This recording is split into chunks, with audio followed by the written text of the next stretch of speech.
Good morning, I am Tracy Spence with your newscast. This newscast is brought to you courtesy of BioLife Energy Systems. Come join Believe in. Call them at 800-875-5433. USA Credit Repair, the key to beautiful credit. You may call them at 800-786-1330. Cruise It with the Case Handler, a show on personal injury and immigration, weekdays 8:30 a.m. on Saturdays 7 p.m. and 12 noon on Sundays. And the Supreme Power Homes, call them at 800-493-9002. Now for the news in details. Local government minister Desmond McKenzie has come out strongly against persons in the entertainment industry across Jamaica who have been critical of the government's continuing restrictions on parties and other events. One of those who has been angered by the restrictions is Managing Director of Dream Entertainment, Scott Dunn. Speaking on a current affairs program, Mr. Dunn says it is unfair to allow gatherings for everyday activities but not for the entertainment sector. However, speaking on the program Thursday morning, Mr. McKenzie said it would have been irresponsible of the government to authorize entertainment activities and risk a spike in COVID-19 cases.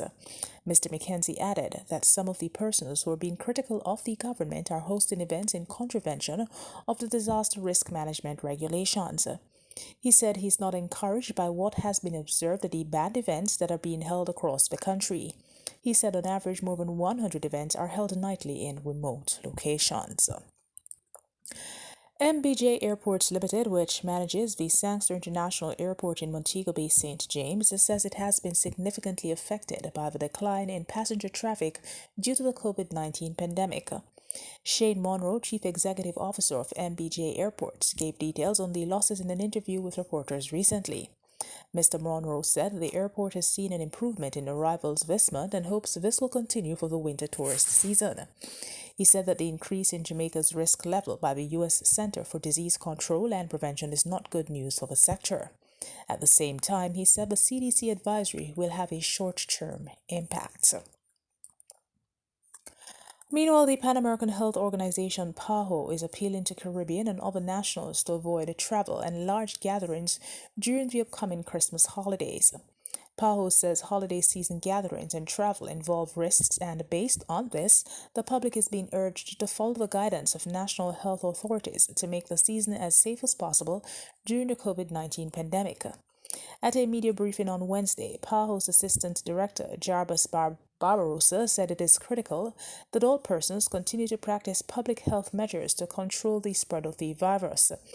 He urged the public to avoid spaces that are closed, crowded, or involve close contact with others, and to wash their hands often. In sports, Olympic hopefuls for the Tokyo Games in Japan are expressing gratitude over an expedited $40 million injection by the Jamaica Olympic Association JOA under its Olympic Invest program to fund their preparation and qualification. Underlining the impact created by the COVID-19 pandemic, national diver Yona Knight Wisdom said the money will be useful in attaining his Japan goal. Knight Wisdom created history in becoming the first athlete to represent Jamaica in Olympic diving competition at the 2016 Games in Rio 2016. He explained that additional GOA funding will allow him to focus unilaterally on competition. And that is it for the news. This newscast came to you courtesy of BioLife Energy Systems. Come join Believe in. Call them at 800-875-5433. USA Credit Repair, the key to beautiful credit. You may call them at 800-786-1330. Cruising with the Case Handler, a show on personal injury and immigration, weekdays 8:30 a.m. on Saturdays 7 p.m. and 12 noon on Sundays.